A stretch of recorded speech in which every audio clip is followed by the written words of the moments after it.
Let's go Mets. Yeah, let's go Mets indeed. Um, Unfortunately, a pretty rough end to the year for the Mets, but it is what it is.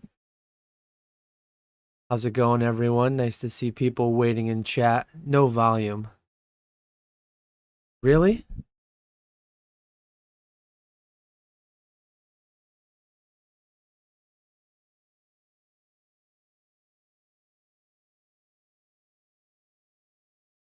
I don't know. Okay, the audio is good now. I don't know what is going on with my microphone. It's been an ongoing issue. I might just have to delete everything in OBS and start from scratch. Something weird is going on with my scenes where people keep saying that when I switch from one camera to the other, my audio gets really quiet. And I don't see any reason that that would be the case, but yeah, whatever. I think we've done enough OBS troubleshooting during my live streams in my videos than is necessary. I'll try to get that sorted on my end, but yeah, today's plan, today's itinerary, I'm going to be with you for the next 2 hours until 4:30 p.m. Eastern. I do have some PSA returns. These returns are the $18 tier. I don't have it pulled up yet, but I'll pull it up quickly because people always like to ask when they were sent out just to get an idea of turnaround times. So yeah, I have two $18 returns, I believe it was. Let me find exact. Oh yeah, and then one $50 tier that returned as well. The $50 tier, I actually already sold a lot of the cards out of it. So I'll just have to show a picture of the items that I sold, but these last 2 days have been a good day for making some really big sales. So I'll cover those as well. Talk about some buys that I've been making too. Just a little bit of a nice little variety stream. But as it stands, I only have two of my $18 tier from July that are yet to land back with me. One of them is already shipped. So I think out of 7 submissions that I had, 6 are shipped, 5 are in hand already. One just shipped yesterday. That's an 80 card that I'll show you next week. But I had one that was arrived on July 15th, entered on July 22nd. It shipped last week, so last Thursday. That's a 120 card that I'll show you today. And then there was also, where's the other one? The other one was 190 cards. So I actually have like 320 cards worth of returns to show you today.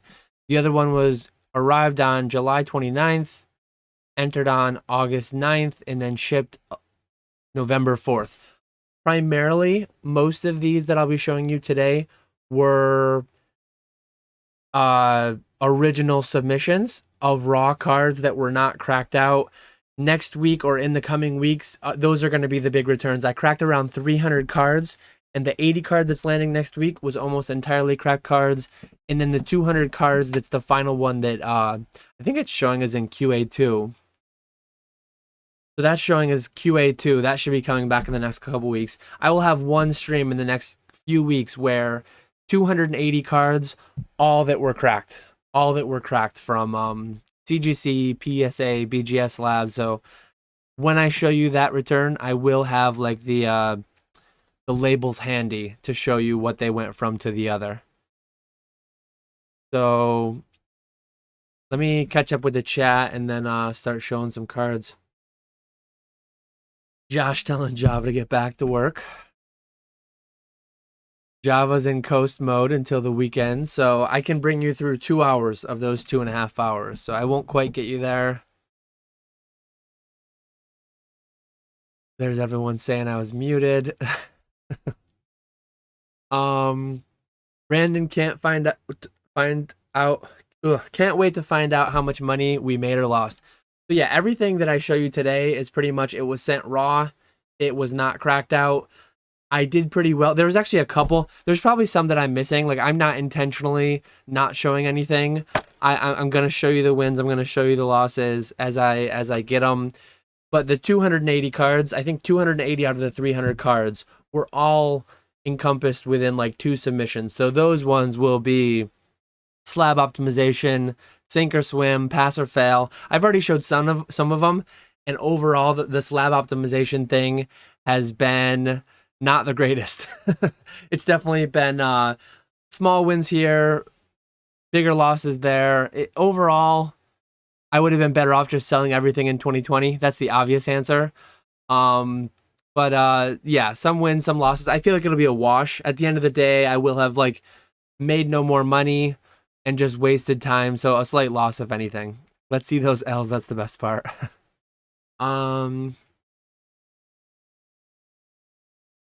Lizard Core said it's keeping volume well between scenes when you just switch. Yeah, I think what happens is like right now when I'm looking at myself in OBS, my microphone is right here. I don't know if you can see it if I get rid of the highlighted message. So yeah, my microphone is right here and I'm facing this way. When I go to the desk cam, I turn this way. So I'm talking away from my microphone. I think that's all it is, but I need to I have different shelves I want to put up in the background. I have the lights need to be mounted from the ceiling instead of from my desk. It's just yeah, a lot of things I need to do. I feel like I'm constantly behind on everything. Mr. Walrus says this man keeps shilling shelves, but I'm not seeing them. 2 rows. There'll be 2 rows. I'm still torn on whether or not I want to do it because once I do it, there's no way I'm going back. But I think it'll look more cluttered, but I kind of like the cluttered look. I like to detract away from me. I'd rather you look at the stuff behind me than look at me. So, where are we at? Let's see.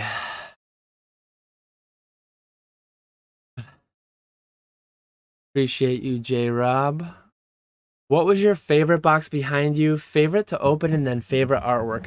My favorite artworks of boxes are definitely the e-reader era, the E-series. Look at the Skyridge box. Look at like just the beauty of that box. I mean, I know I'm friends with a lot of slug collectors. You got the slug right on the box. I guess we'll find out now since I said that if any of them are in chat. So we've got the slug. We got the Ho-Oh, Crobat, Kabutops, some of the crystal guys on front. We got the beautiful Jolteon, Amistar, Golem. Just really cool, like holographic box. That's honestly one thing that I really like. Not to already bring this into Metazoo territory, but one thing I really like about Metazoo is the boxes. The box arts are really cool, the holographic.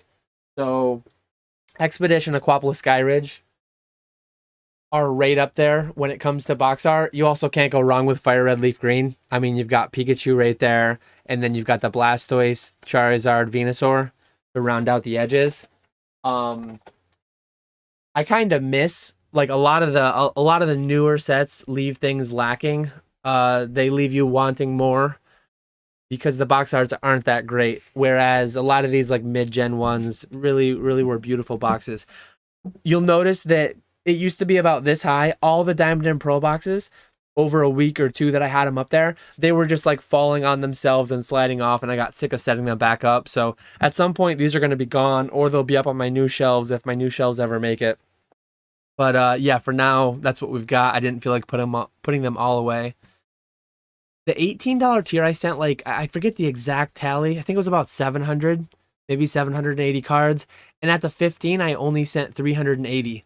I do have another from that 23K collection that I recently did a couple lives on and a video on. I do have another. I think this is like 200 cards. I think I have 200 more cards, and these are just from that 23K collection. So ideally, like some of those could probably go at 18. Ideally, though, I kind of want to wait for 12 or maybe even 10 for a lot of those. So those might be weeks to months to a year or so to get all those out completely. We'll have to see. Yeah, the boxes, I really like the old box styles. Is there a Giovanni sitting cutie? I don't know if there is, but there should be. Absolutely. That Mountain Dew can looks tiny. It's a regulation size Mountain Dew can.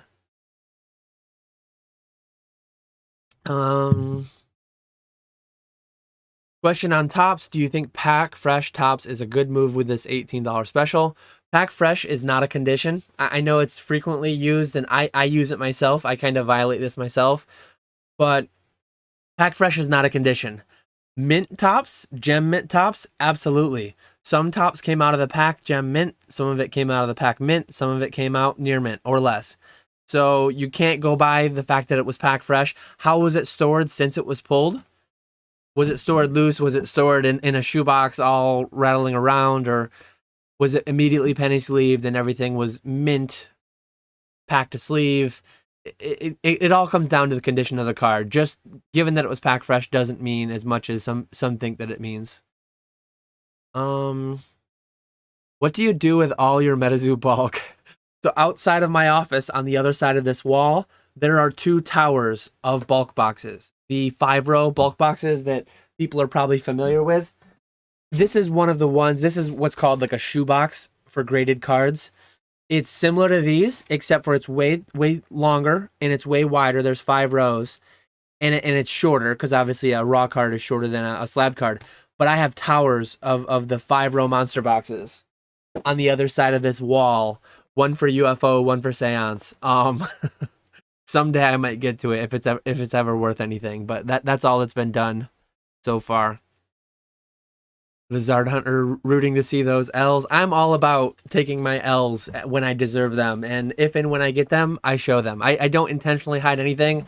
There's definitely this whole slab optimization thing. I have a drawer next to me with 380 labels. And when my returns came back, I was like, are these ones that I cracked, or are these ones I submitted raw? Are these ones that like had never been graded before? It took me like half an hour just to decide whether or not they were ones that were cracked, and some of them were, but largely speaking, these submissions I'm going to show you today were not cracked. Next week, or maybe 2 weeks from now, 280 cards that were almost entirely cracked. So that will be a really fun one. We got a bot in the chat I've got to get rid of. I don't know if I have any wrenches in chat, but I took care of it. Let's see. Get wrecked, you think? I probably got wrecked a little bit. We'll have to see how it goes. Never punished is turning into sometimes punished. Yeah, failures. Brandon says you at least gain some knowledge, less experience, or already you can justify it with some along those lines.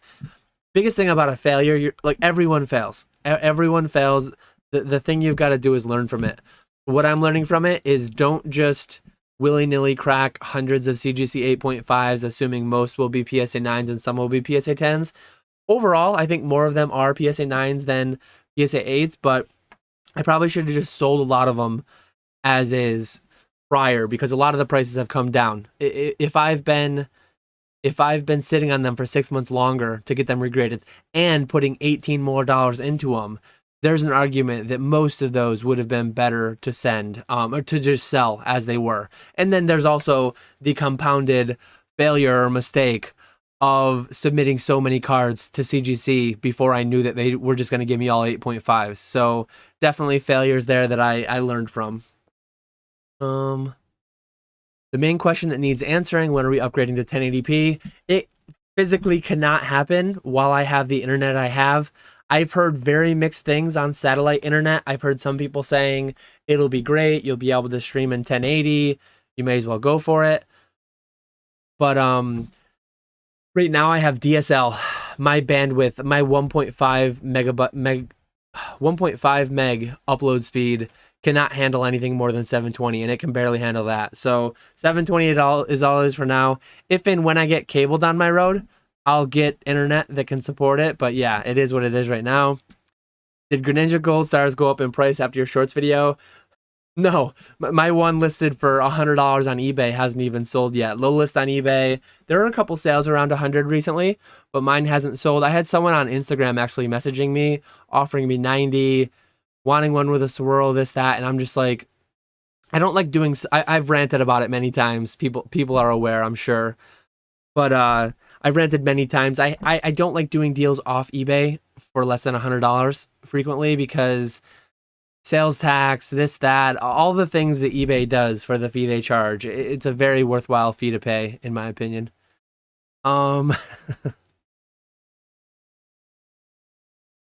Keenan Montgomery says, can we talk about how messed up the final forms of the new starters are? Honestly, like, every release, every time, it's like all of us old get off my lawn type folk, we look at all the new Pokemon. Back in my day, Pokemon were way better, blah blah blah. If Gen 1 came out today, a lot of people would have issues with a lot of the Pokemon. That's all I'm gonna say. I don't think they're all as bad as people are saying. I know the first one that I personally saw was like the crocodile or alligator fire type one. To me, it like, I don't know, it seemed fine. The Quaxley one, no matter what you turn it Quaxley into, there's no way to improve. So the Quaxley one I knew was going to be a disappointment regardless. But at the end of the day, I'm not evolving my Quaxley anyways whenever I play the game, which will probably be years or decades from now. But yeah, like, they're not my cup of tea as of yet, but I always try to just not make any harsh reactions, not get like overly worked up off the bat, because usually over time I come to be like, yeah, 900, 1,000 different Pokemon species. They're not all my favorites, but not like, there are less than 50 that are just like terrible in my opinion. And I mean, some of them are pretty bad, but yeah, I try to just not get too reactionary to them. Shout out to Jake Smith, slug lovers. Brody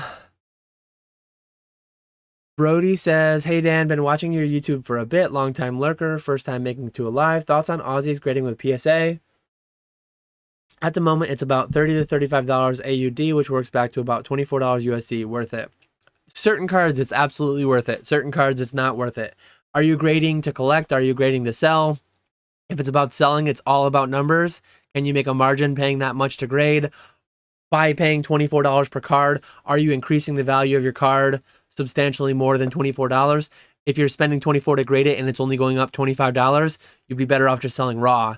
If it's going up $100, $150, there's a very good case that you're doing something worthwhile. But if it's a PC item, it's all about the cost. It's all about, is it worth it to you to pay that to get that service done? Are Pokemon Fit the exact same as Setting Cuties, just with a name difference? I believe Pokemon Fit are the ones that come out of Pokemon Center Japan. I do not own any. I am not entirely sure. As far as I understand, they're very, very similar. Whether they're made in the exact same place, just with different tags put on them for the different countries, I don't know. I think they'd be produced. I guess I don't know enough to answer, but maybe somebody in chat knows or already answered. Quaxley evolution line leaked. Will he still be your boy? Absolutely. You don't evolve Quaxley, so it doesn't matter what Quaxley evolves into when you don't evolve him. Yeah. As Brandon said. Put the boxes on your new shelves so it can look like I'm copying you. David says, are you going to follow in Scott's footsteps and change the background based on the topic you're talking about? I don't think Scott pioneered that. But yeah, he does kind of do a thematic thing in his background from time to time with his with the topic of his video. And I have done that a little bit already. I've done some Metazoo streams, I've done some Metazoo videos where I've put like Metazoo products in the back. I would like to change it, change the lighting, change the coloration every video, but I don't have the energy to do it at this point. Maybe someday I will, but yeah, that is the goal. The goal is to rotate things in the background more. It's just been like partially laziness, partially not having the time that I haven't been shifting it up that much, because I do have a ton of ton of different things I can show behind me. Can't wait for 10 years from now when people ask to see my empty Battle Styles boxes. Yeah, where's my returns? Actually, I see Fortnite in the user, or no, Fortnite. I thought that said Fortnite. I was gonna say there were a couple Fortnite cards in there that I can show. But yeah, why don't I start with the I was trying to get caught up in chat, but why don't I start by just showing some.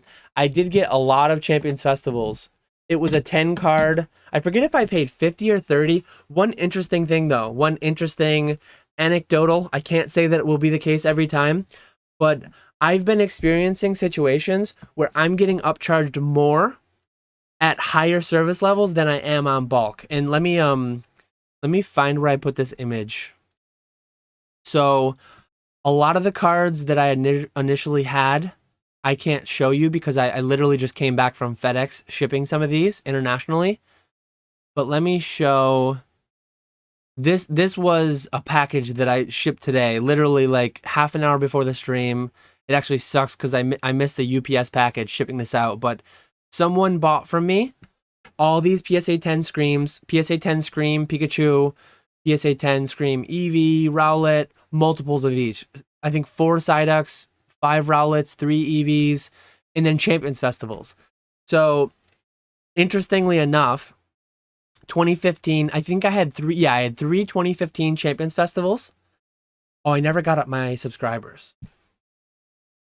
Let me throw up my subscribers quick, just so I have the number there. If people want to subscribe and see the number move, or sometimes they like to unsubscribe and see the number move. Let me just get that thrown up there quick because I like to see the number move either way.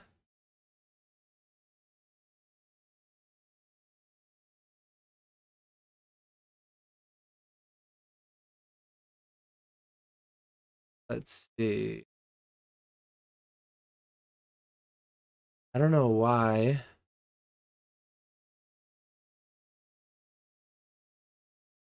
I don't know why I have to recrop it, but sometimes it does that. I have to like recrop it. But yeah, there's my sub count. 2395. Let's see if we can hit 2400 today. I feel like that would be a good number to get to. But yeah, so these cards here, and this is a still image. Like these aren't actually in front of me right now because I just shipped them out.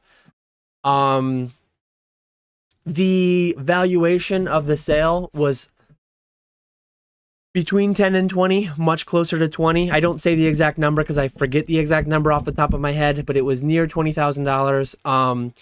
Interestingly, though, these 3 2015 Champions Festivals, for anyone unaware, when a competitor goes to the World Championships, they get a sealed pack. In that sealed pack, you get an English, a Japanese, several other languages inside of that pack.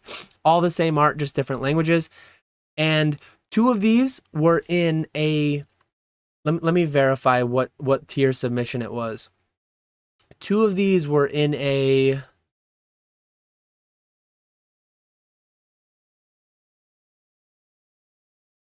Sorry. I got to pull up the submission. I pulled up the order. So 2 of these were in a $30 per card. What do they call this tier? Regular. I never can remember the exact names of each tier, but 2 of these 2015s were in a $30 tier, and I had to pay upcharges on them because they scored the PSA 10. I got upcharged to... I'm not as prepared as I should be. Let me find the numbers. So, yeah, I got upcharged to the $100 tier because these cards are worth approximately $1,500 each, the 2015s. So I got upcharged to $100 each from $30 for 2 of these. One of these was graded in bulk for $18, no upcharge. So what that tells me is that PSA is still manually determining upcharges because I paid 30 on 2 of them and I was upcharged to 100 for a PSA 10. One of them I paid 18 and I was not upcharged at all. Really, really silly if you ask me to send to a lower tier and not get upcharged. But that's where we're at, unfortunately. So here are some English ones that I still have in hand. Let me, no, we're doing, no Coca-Cola today. I do see we have a Rusty raid. So let me go back full screen. No Coke today. I'm doing the Pepsi Cola brand Mountain Dew. But yeah, let me get down here. Appreciate you, Rusty. Let me know, people rating from Rusty's stream. I believe, as it's the day before Silver Tempest release date, I believe I saw his title was Silver Tempest. Not wouldn't be surprising. How did he do? Did he open 60 cases like PokeRev, or not 60 cases, but 60 boxes or whatever, like PokeRev, and not get a master set? I know. I actually talked to Nick earlier today, Old Skool Pokemon, and I think he had been having a hard time with pulls, not quite getting a master set after I don't know how many boxes. But yeah, let me know in the comments, how did Rusty do? I see Java says he got the alt Lugia earlier. That's the chase of the set, so it's good to see that he got that. A couple gold Lugias. Thanks, Java. Thanks, Hips and Ships. Yeah, again, really appreciate you, Rusty, sending everyone over here. Really appreciate. I've seen the number move a couple times. This number here, I've seen a couple people on their way over drop the sub. Numbers right there too. Appreciate that. But let me get back to the we need a sitting cutie cam saved into the OBS scenes. I definitely have a very powerful tool here, but I'm more limited by my abilities than OBS's abilities. I'm trying to work on it, trying to do the whole editing thing. I did a short the other day. I'm going to try to do weekly shorts now. I saw Rusty put out a tip on doing Instagram Reels. I'm really trying to, like, on top of all the buying and selling I'm doing, I'm trying to get better and better with the whole social media game, with the whole, all that. Here's another big banger on the topic of not getting upcharged. This is a CGC 9.5, which I was a little afraid of cracking. I was afraid I was going to go from CGC 9 or CGC 9.5 to PSA 9. Thankfully, I mean, the card looked clean. The card looked like a 10. Thankfully, I did upgrade to the PSA 10. This card surprised me a bit. I think the last one I sold in PSA 10 was about $5,000. Doesn't surprise me a ton that it came down, but I guess maybe the extent to which it came down, given the nature of the card. I mean, the card is fairly high tier. I guess similar type cards, Mysterious Pearl, things of that nature have come down a bunch too. But I mean, Mysterious Pearl even more drastically. One of my favorite arts in the hobby. This is like a set card in the Heart Gold Soul Silver era, but this is the prize version. This is the Reviving Legends prize. Burn Tower brings me right back to the Crystal catching Raikou, Entei, and Suicune.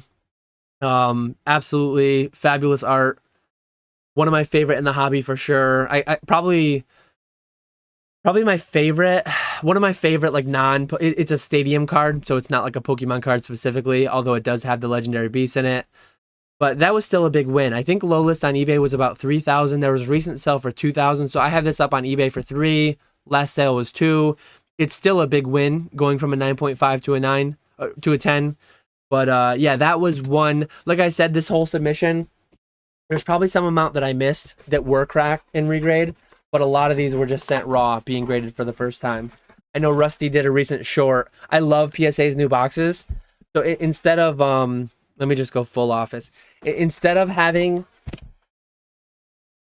these little boxes where you get 20 per card, so like I submit sometimes 500 cards at a time. Instead of having 25 of these with 20 cards each, now PSA sent my last couple in these boxes, which if I had to guess is probably around 50. I think Rusty said the same thing. It's so great to get these new boxes and not have so many pieces of tape I have to cut through and so much unpackaging.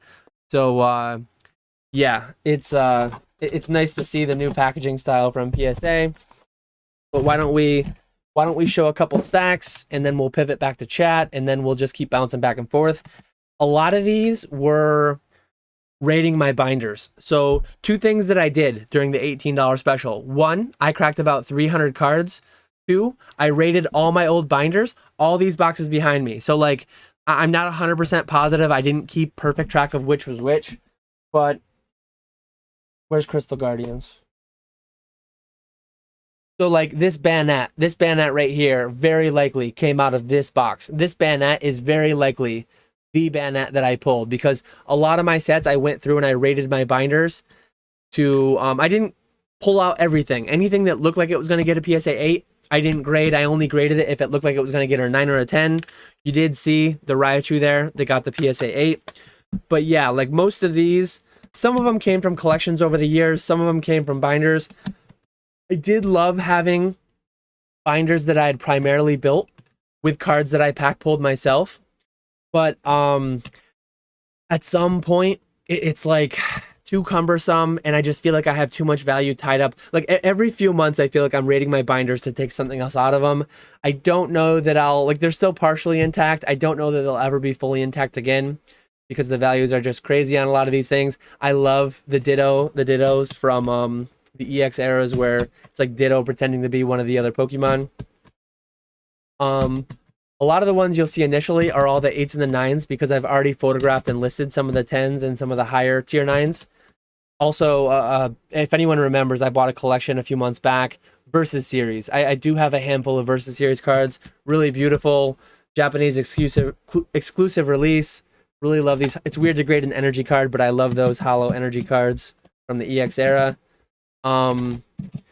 These are just the kinds of cards, though, that I really enjoy getting back, because overall, I don't see a ton of them in my day-to-day. All these mid-era Diamond and Pearl Secret Wonders, beautiful Ampharos, just the kinds of cards that, like, I primarily deal 95% of my Pokemon business. There's some more Japanese Versus Series, is in Ultra Modern. Basically, the newest in-print sets that are less than 2 years old, or it's in vintage, like WotC era. So 95% of what I do is in ultra modern or vintage. So to see a lot of these like mid-era things are really cool.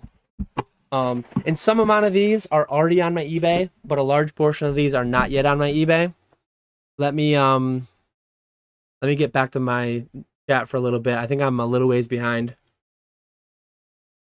Yeah, Coca-Cola never came through for the sponsorship, so now I'm working the Pepsi angle. See if I can get them. The shoeboxes for graded cards. So if you want to look online, I get them from my distributor, but you can buy them on Amazon, eBay. You can probably buy them at your local game store. It's a graded shoe storage box. The code is 1/GSB, graded shoe box. So it's a BCW graded shoe storage box. Just search eBay or Amazon or wherever you buy from there. Dan, can you open that Generations box for me, please? Evolutions, I think you mean? This box? I'm definitely not opening that box. Oh, maybe that one. I forgot about that. That's actually signed. I should have mentioned that when Rusty raided. He might still be listening passively as he's packing orders or something from his live stream. But yeah, on the back, that Charizard Red Blue collection, that's the one that he signed when I was down in Charlotte and gave to me. So that's a PC item for sure.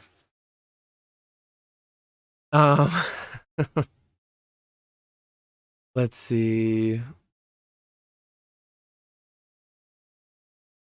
Josh went to 2 Wings games this year and lost both. I actually, for a long stretch throughout college, a little bit before, a little bit after, I think 8 years in a row, I went to a Rangers game. They were like 7-1 in games that I went to. I believe they only lost one game.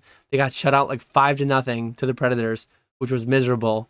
But other than that, my record of Rangers games that I've gone to has been great. I think this spring I might restart the tradition. I was going with my dad and the guy that was like the best man in his wedding. So my dad and his best friend, big Rangers fan. So I might restart that tradition of an annual Rangers game.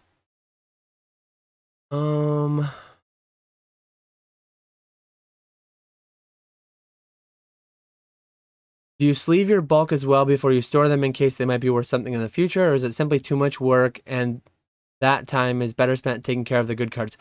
I absolutely do not sleeve my bulk, not for Pokemon nor Metazoo, anything. I don't even sleeve the hollows as I pull them. I opened 180 boxes worth of cards from Seance to sleeve all those. One, the cost. They're only a penny a sleeve, but when you're buying tens of thousands of them, it adds up. Two, though, the main one, the time. I absolutely can't. The time, and then the storage too, because like when you penny sleeve a card, it takes up nearly twice the space. So instead of storing 6,000, 6,500 cards per monster box, I might only store 3,000 to 4,000 per monster box. I don't know exactly what the numbers would be, but absolutely not. Silent says I'd rather pay $13 to not talk to you. Oh, if anyone saw that Instagram story that someone clipped of me, that was funny. J-Rob wants to know who's going to the expo in Toronto this weekend. I will not be. Yeah, with office hours and live streams, I feel like I hang out with Dan every day. Shout out to the Pokenomics Patreon every Thursday morning from 9 a.m. to 10 a.m. Eastern. I hop into the voice chat and then just hang out with everybody, Q&A as we do here, on any topic that people want to talk about. Jake has one that he does on Tuesdays from 1 p.m. to 2 p.m. The times might change eventually, but link down in the description if you're interested in getting in on the Patreon, which includes Discord access, prior live streams, the Zoom monthly calls, all the data, all the spreadsheets, all the information that we've shared before. Yeah, if you're invested heavily into on the ball Pikachu, you better watch out because they're going to be flooding the market starting tomorrow. Peak that Chew liking that I started with Worlds promos. Retro's never been upcharged on World stuff. I don't. It's so weird to me that they upcharge the $30 tier but not the $18 tier. It's just crazy. Yeah, the guy that I made the sale to, he's as far as I understand, he's quite liquid. So John asks thoughts on the 2004 semifinalist PSA 9 that just sold for 48,000. I just hopped in.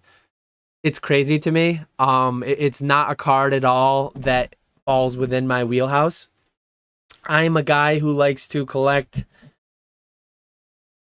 like the Pikachus for me. And honestly, like 48K, I want to say that there have been sales like semifinalist means that I mean, they lost. They lost in the semifinals. They were either third or fourth place.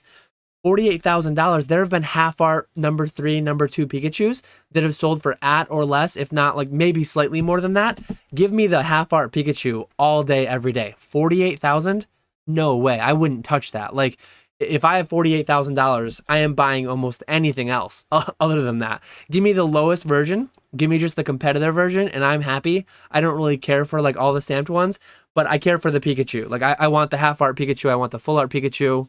But yeah, that's wild to me.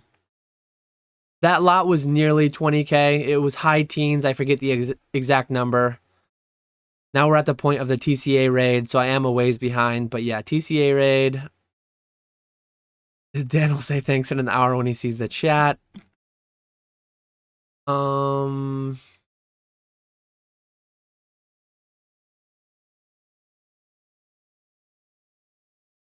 Upcharges are suggestions. More experienced graders will grade the higher tiers. For me, like every card you see when you do a submission, you see when you print out the submission to send in, I think they call it a spec number.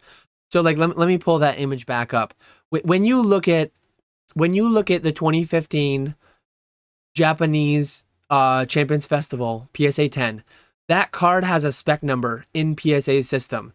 So if and when PSA ever manually upcharges a card, they should put a note, they should put a flag, they should do something in the system so that the next time it's automated. They have the whole PSA APR, PSA auction prices realized. Why don't they tie that system to the spec database? And then if and when a card is graded that has an auction price realized of over X amount, automatically upcharge. I'm speaking against my own interest here because it's great that I was able to get that card graded without a $100 upcharge. But like it blows my mind. Why and how is that still a manual process? It just tells you a little bit about what PSA has going on. That the exact same card, the exact same week, both those orders landed the same week. Two were upcharged in the more expensive order, and the other one wasn't. Same spec number. Like it's just weird. It's crazy. It's crazy to be honest. Silver Tempest raid, Rusty raid. Let's see. Yeah, thank you, David. We just crossed 2,400 subscribers, largely thanks to the Rusty raid. I think my average per day subscriber increase is 2 to 3, and we've gained 8 since this live stream. So very much of that was Rusty's doing. um.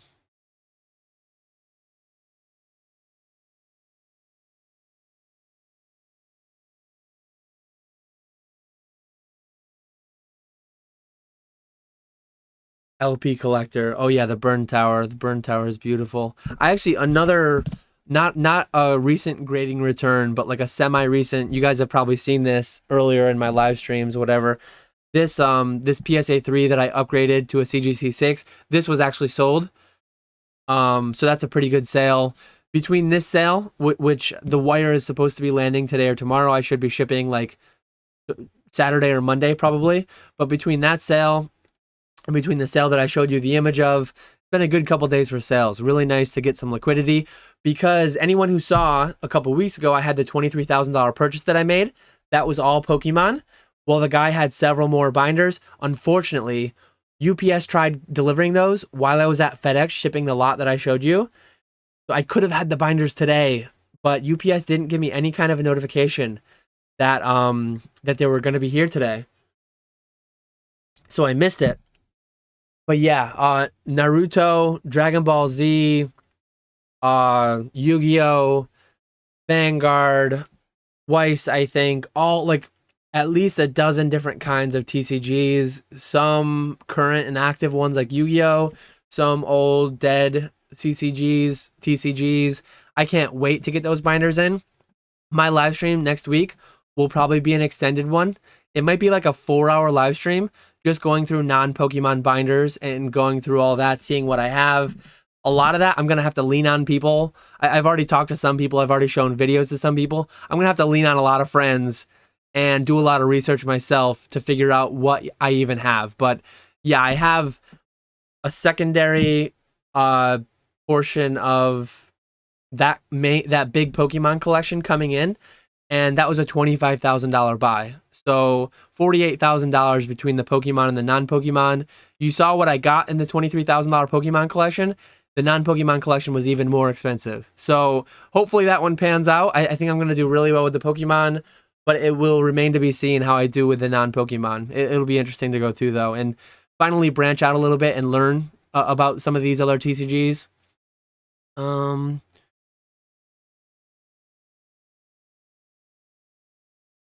Oh, we got one of our wrenches accidentally banning people.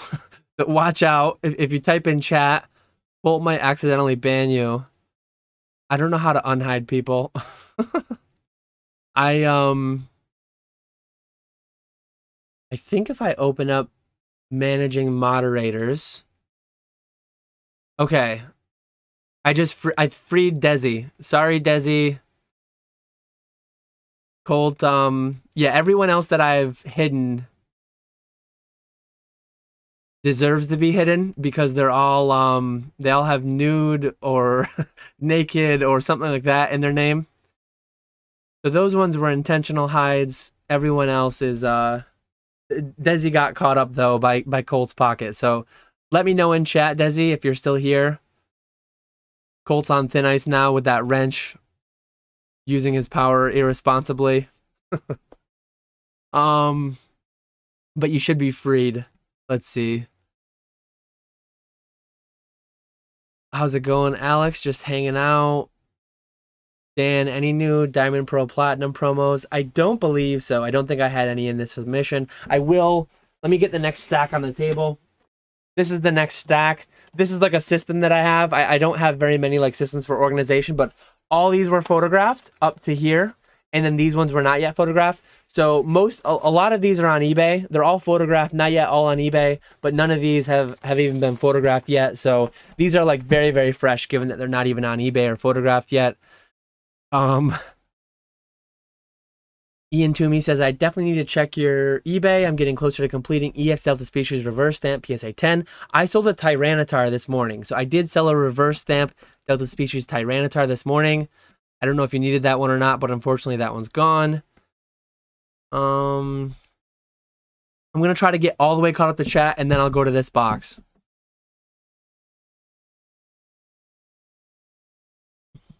Some of the, I don't know. Honestly, like PSA misses things. Some of my 10s probably have print lines. When I get a card in, like this Charmander, when it says PSA 9, I don't look as to whether or not PSA 9 is right or wrong.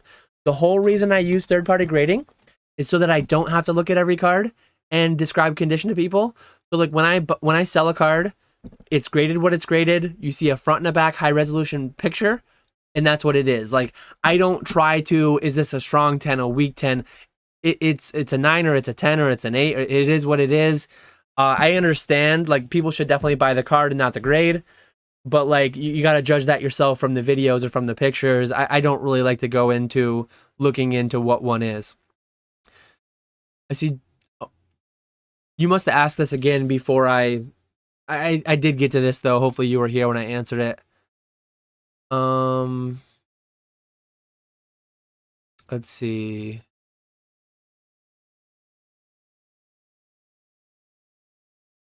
Where are we? Why don't we do live office hours? That's essentially what this is. I mean, office hours are a thing that I do in Discord, unrecorded, so that people can feel more free. Like, here you do have to put yourself out there. You have to put your name in the chat. You have to ask the question in front of a bunch of people. Discord is a little bit smaller, a little bit more intimate, I guess.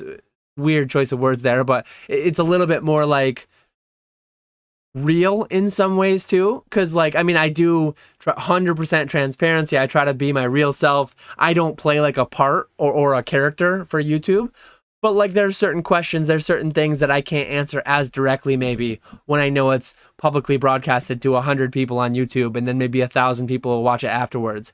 So having a voice chat in Discord once a week is pretty cool for that hour-long period through Patreon. Let's see. Yeah, and that's perfectly fine, John. I mean, clearly whoever bought that, they rather the 04 semifinalist and than the half art. Very valid. I am one person. The market is the cumulative, the sum of all people. So that's all that matters. Do you store cards in a card case? And if so, is it waterproof or does it matter? I mean, I store cards in slabs, ones that I grade. Ones that I don't grade, they're either stored in monster boxes or penny sleeves or card savers. Everything in between. Ideally, you have it in a climate-controlled environment where it being waterproof doesn't matter. If you have your cards in an area where water might get to them, if they're in a basement, put them up off the floor.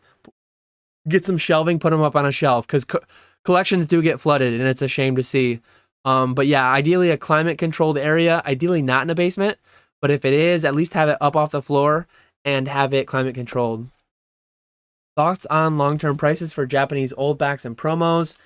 Very, very broad. A new subscriber, I appreciate that. I don't know if you have specific ones you're asking about. Fairly broad, though. There's a lot of different Japanese old back cards. There's a lot of different Japanese promos. Some of them I think are better longer term. Some of them not quite as good. So it just feels really broad. Yeah, I'm trying to make grading more expensive, making them more efficient and upcharging. Yeah.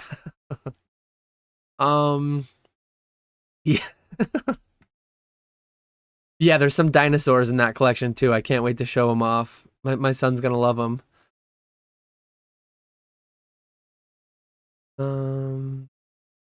What other TCGs did the lot consist of? There's so many things. It's hard to go through all of them, but you'll see it next week. You'll see it next week.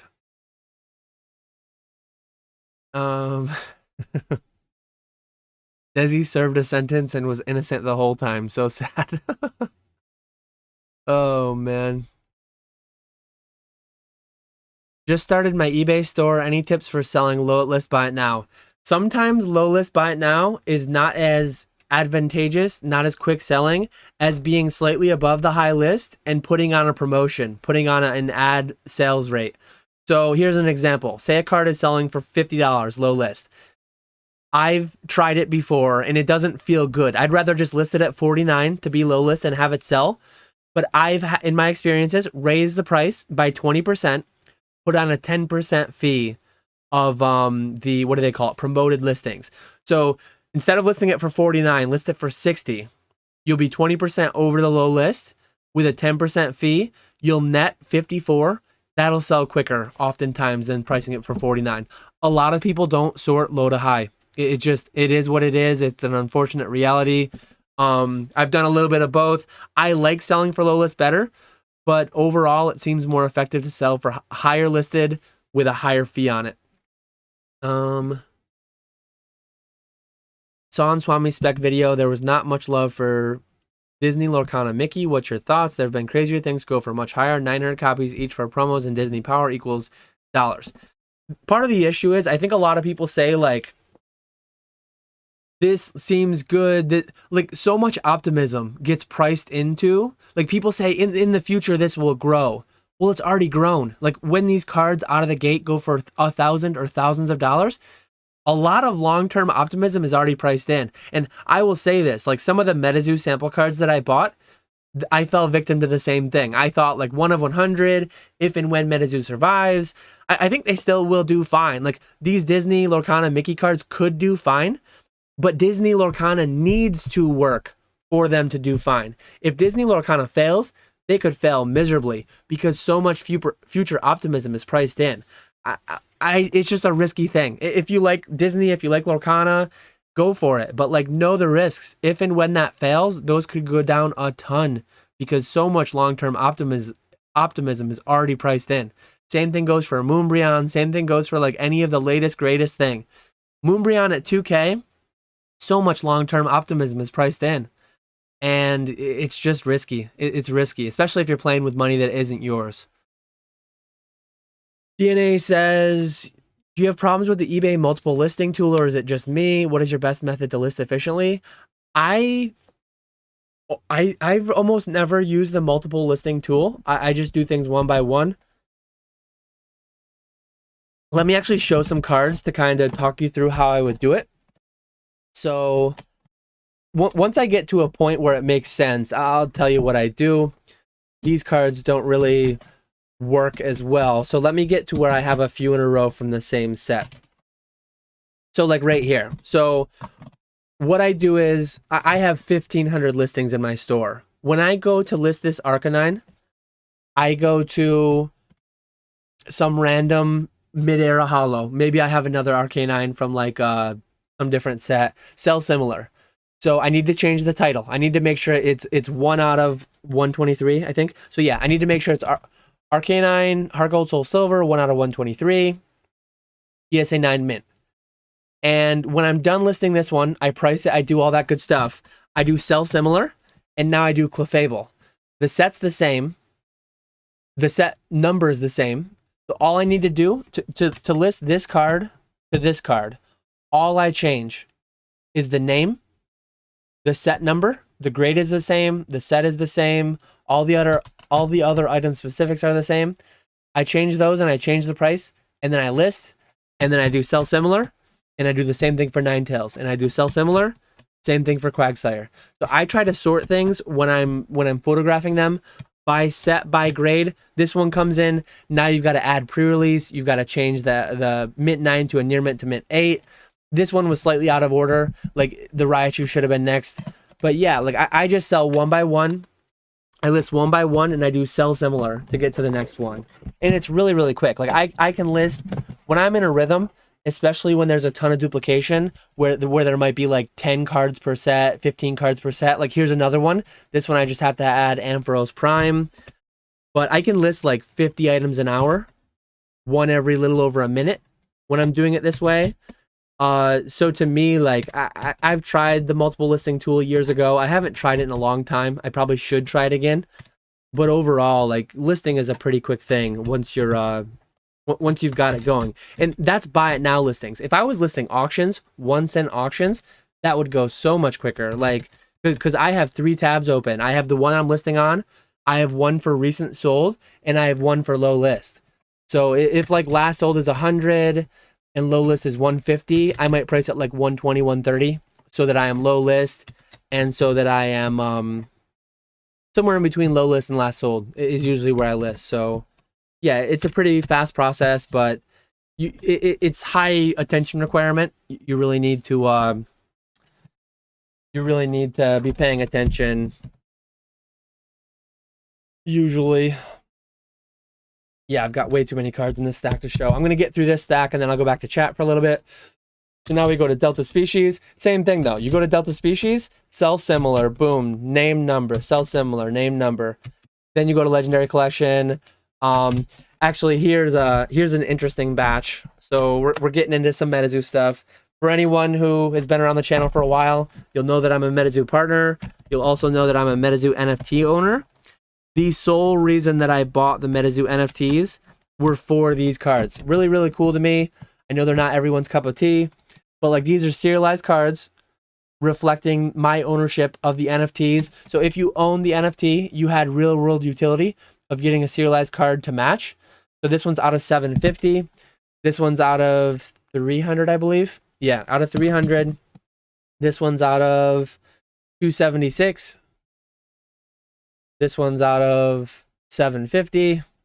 On top of getting these cards, there's been a lot of other utility, getting access to product at lower pricing, getting access to special variants of product out of 111, out of 200. But these were really interesting for me. I probably will list them just really high. I don't really care to sell them as of right now. This one's out of 100. And then there's two different Mothman variants out of 100. But yeah, these are the sole reason that I bought the NFTs to begin with. Really, really cool to me. Out of 100. So that's what those are. Then on the same Metazoo train, we've got some Hunchback of Jacksonville. We've got Rudy Really Big Feet. I'm going to keep for myself. I'm a raw collector these days primarily. So I'm going to keep one of each Rudy promo sealed. Like raw, sealed, ungraded. But I'm not going to keep PSA 10s. Those are all going to go for sale. Here's a little bit of Fortnite. Years ago, I bought a bunch of those retail mega boxes, and these are actually, for anyone who knows Fortnite, they are printed in the USA. They're not like the Brazil, they're not the Italy versions. These are the better printed in USA ones, randomly thrown in there. Then we go back to some WotC First Edition Hollows, some Level X, some Reverse Hollow Crystal Kabutops. Really cool variety of a lot of these. Some of these came from box breaks. Some of these came from collections over the years. Some of these I just had randomly kicking around from collections, or like I said, raiding my binders. These submissions came from all different places. So there's another stretch. Let's see. Mr. Walrus says best side dish to bring to turkey festivities this month. I'm a big fan of mashed potatoes. I'm a big fan of what else? I always eat one of the legs. I always eat one of the legs. I like the dark meat turkey the best. But give me a leg with some mashed potatoes, with some really good gravy, with some corn, green bean casserole. I usually eat a little bit, but I'm not crazy about it. A good stuffing. Stuffing can vary a lot. Some people aren't great at making it. A good stuffing, though, goes a long way. Stuffing and mashed potatoes might be my two, like classic ones. Not really like too out of the realm of normalcy, but those are two of my favorites.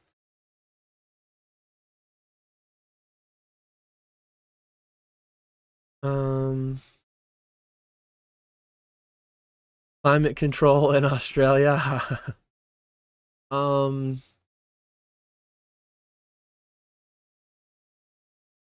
I just got jumped to the bottom.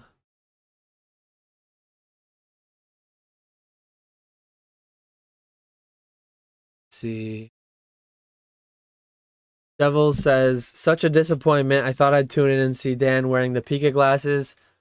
Shovels is in luck because they're still on my desk. I stole these from my children and I have not yet given them back. So I say Shovels. I think it's Chavals. I always pronounce it wrong. Chavals. Hopefully you're still here. You saw me put the Pika glasses on quick. The infamous ones from the short that got like 200 views. Went viral.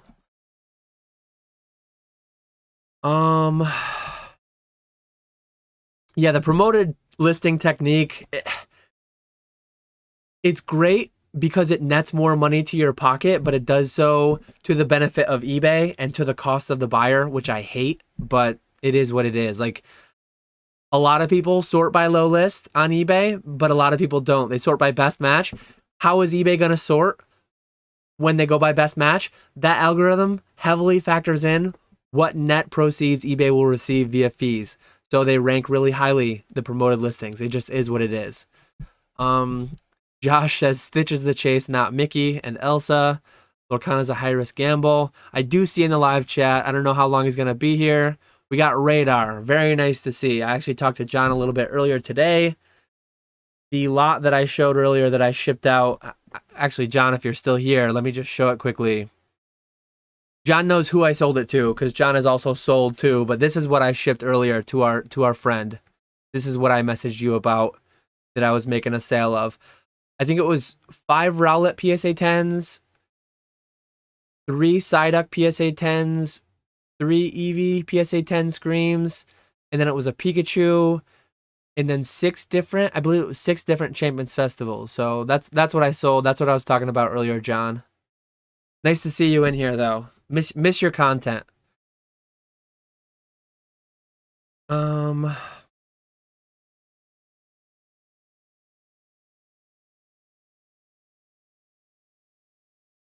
Let's see. Hit me with a PSA 10 Gold Star Greninja. Where did I put it? I know I have within reach. I have a couple Gold Star Greninjas, but here's one of them. The best Gold Star in PSA 10. So there it is. Love it or hate it. That's the best Gold Star in PSA 10. What do I want for the Arcanine? DM me. I don't know what Arcanine you're talking about, but I do remember showing one. Our Gold Soul Silver base, probably. It might be on eBay. So if it's on eBay, I can do like at least 20% off eBay if you pay via the proper method.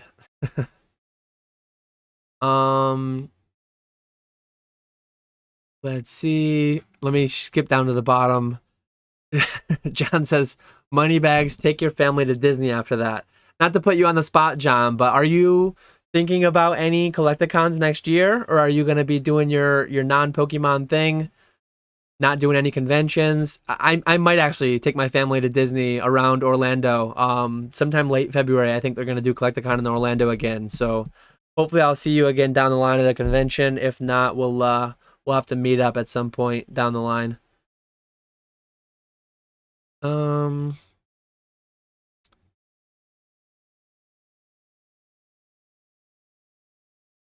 Yeah, a lot of people talking about Lorcana. Lorcana is just one of those like high risk, high potential reward. With the high potential reward, though, there's also the high potential just getting destroyed. I would advise, as I would in Pokemon, as I would in the stock market, as I would anywhere, invest money that you have, invest money that you're willing and able to lose. That's where I come from with all that. It just feels really risky. If at the end of the day, though, you love it and you have the money and you know the risks, go for it. Absolutely. John says, priority is Worlds in Japan. Once the savings for that is complete, I can look at some Collecticons.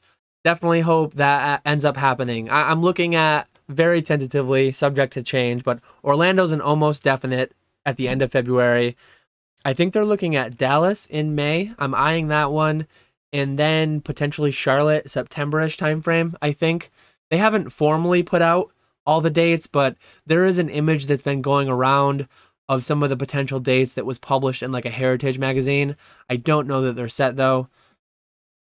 Let me get back to where I was. Let me get the next stack out too so that I can continue showing cards. I do plan to go for another hour. I plan to go till 4:30 Eastern. So let me get the cards out so that I actually make it through all these submissions. And let me find the next question that I can answer while I'm showing some cards. Yeah, sell similar item. I don't know if that's what I was saying or not, but that's what I intended to say. Like when I list this Vaporeon, you do sell similar, it comes up with the exact same listing you just made for Vaporeon. And then all you need to change is you change Vaporeon to Flareon EX, you change the number, the set's the same, the grade's the same. Sell similar item is huge. But one thing I see people do a lot, and I would really caution you, don't sell similar off of someone else's item. You should have your own template. You should have your own consistent way of listing items in your store. So if say you have this item to sell and you come to my store because I'm going to have it listed, if you sell similar from mine, that will be my listing format. It will copy my description. It will copy a lot of my things. Well, then say you have this card and you sell similar someone else's. now you've got like two listings formatted in a way that if one buyer is in your store trying to buy multiple items, they're going to be like, why are these listings different looking? Why are some of them using these item specifics? These ones are using these item specifics.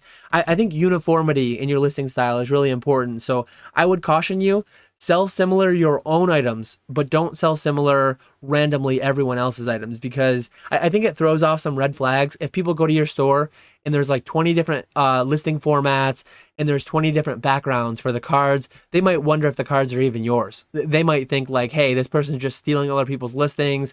They don't even own these things. That's just some general thoughts around that I've had. Yeah. John says, all I'm hearing is sell similar from Dan's listings to save time.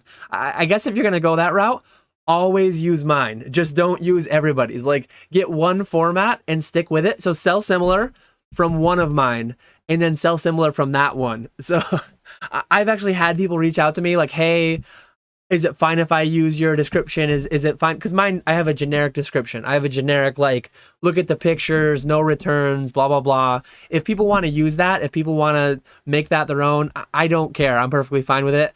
So yeah, but at the end of the day, you should definitely have uniformity across your listings. I think it's weird for me to say this because I feel like I should do a lot more than I do, but I think it gives a more professional feel if you have uniformity. And I think there's optimization that I need to do in my own eBay store.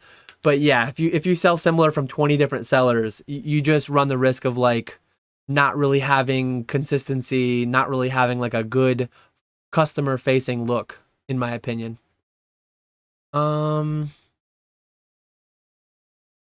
Jake Smith asks, Dan, has PSA been kind to your Metazoo subs overall? I've only submitted like oddball promos of Metazoo to PSA. I've not submitted substantial amounts of like set cards yet to PSA. If and when PSA comes back to like $10 grading, $12 grading, then I will. But like I sent a bunch of UFO out to CGC. I did really well because I had like 50 copies of each holo from UFO. And you'll see though, like my Rudy promos, I had like 8 of each and I sent out the best ones. This one you can see I must have missed a ding or they must have dinged it. But overall, I've done pretty well with my Metazoo grading at PSA, the promos. But I'm also like, I'm not just sending blindly. I'm going through the ones that I have and I'm sending the best copies. So if you were to just take random set cards and send them blindly without much pre-grading, I would caution that. It might not pan out well. But given how many boxes I'm ripping of each set, I have a ton of cards to pull from, and I can pull like really, really clean examples. So yeah, I've done well, but I'm also pulling from a huge data set, a huge sample size. Some of the PokeCard creators.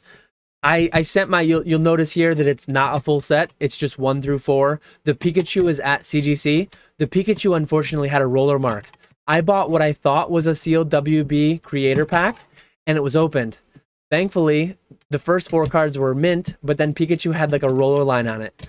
I paid so little for it. I got like I paid what the person was asking. I forget what they were asking, but it was like a couple $100. I'm still going to do well with what I paid. This was some time ago before the prices went up a bunch too, so it's not like I robbed the person or anything. But I did pretty well. And it's just unfortunate, like the Pikachu had a roller mark. I'm interested to see what CGC does with it. But yeah, some more random stuff. Let me find the next Pokey Martin says, thoughts on new Paradox Pokemon and how it will impact Scarlet and Violet era. I'm really excited for the future cards. Paradox Pokemon. I'm not sure what that is. I don't know if that's a typo or if that's like an actual, is that like a type of card they're gonna make? Is that a type of functionality in the gameplay? Or I heard of like terrestrial or whatever, terrestrializing, but I don't know what Paradox Pokemon are. Yeah, these returns were really fun. Come back to the Level X. I just didn't see it. Unfortunately, this comment was 13 minutes ago. I don't know what Level X it was. You You can pause this briefly though, and you can go back and try to find it. This will be posted afterwards too, so you can like scroll through and try to find it. It will be tough though because it's gonna be a 2-hour video. There were multiple level X's, I think, so I'm not sure which one it was. Ruby and Sapphire, Power Keepers. Primarily, this was the overall trend of this submission was just mid-era. So we're through one shoebox. I've got one shoebox left. So we're more than halfway in. I do have one kind of freebie thing I got sent in the mail that I'm gonna show off at some point, probably a little bit later on in the stream. But yeah, I showed my Charizard. I showed the sale that I made. I wanted to show the PSA returns. I think that's primarily it. Yeah, banger 9s. A lot of 9s. Not as many 10s as I would have hoped. Still though, it is really cool to see this mint mid-era stuff that you just don't see as much. The energies. I have no idea what those energies go for. A random non-hollow Eevee.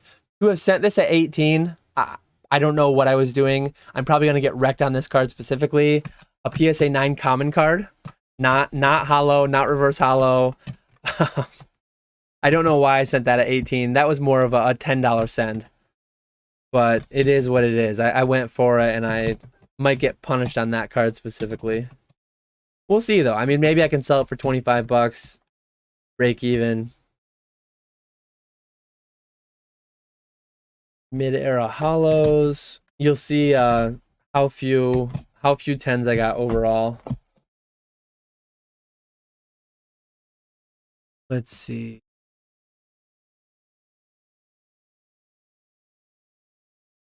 Thoughts on DCA the S&P 500 over specking in Pokemon?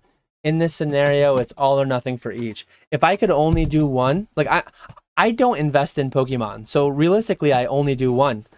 I DCA into the S&P 500. I have an automated withdrawal from my bank account every month, both personal for my IRA, so $500 every month. I forget if the limit's $6,500 or $6,000. Roughly $500 every month.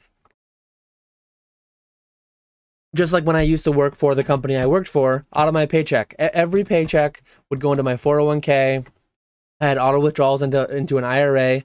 Nice Lugia there from Secret Wonders. The hollow bleed on these sets was incredible. You can't really see it that well. But yeah, so every month I'm adding more into the 401k. I have a solo 401k through Catch 'em All Collectibles. I also have, here's some more random versus card out of order in there.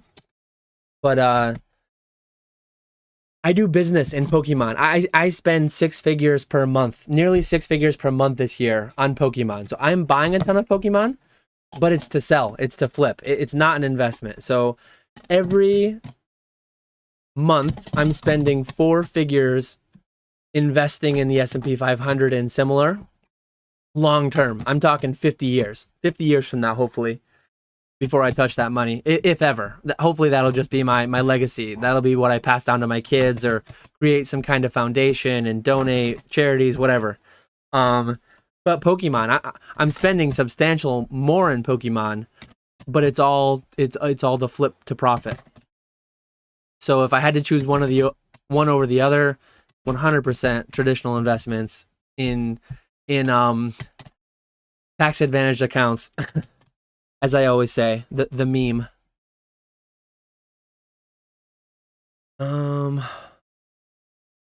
Guy asking how do I sleep at night? I don't know what that's in reference to, but I sleep very well at night. Have I kept up with some of the higher end Metazoo sales on eBay recently? Not only no, I've not kept up with any sales on eBay for Pokemon even. I watch a little bit of top 10 Pokemon. I follow Trade Natural on Instagram, so I see a little bit of it through both of them. But I've not bid on eBay in so long. I've mentioned it multiple times. it's like stressful times right now. It's the least liquid I've been after I just showed 2 massive sales that I made. It's the least liquid I've been in a long time. I bought a ton of Troll and Toad Evo inventories with the whole Troll and Toad Evo thing. I bought the $23,000 Pokemon collection, and I also bought a $25,000 non-Pokemon collection. I've spent more in the past 2 months than I used to spend in entire years or multi-year periods in the hobby. So I've been buying a ton. I've been trying to not look at Heritage, not look at Golden, because as of today, I just don't have the cash flow for it. My Troll and Toad Evo is like absolutely killing it. My eBay sales are doing really well. Overall, I'm doing really well. But like Silver Tempest just came out. Seance just came out. Both of those were healthy 5-figure purchases. Cash flow is just is tight at the moment. So I'm trying to close my eyes and not buy too many things.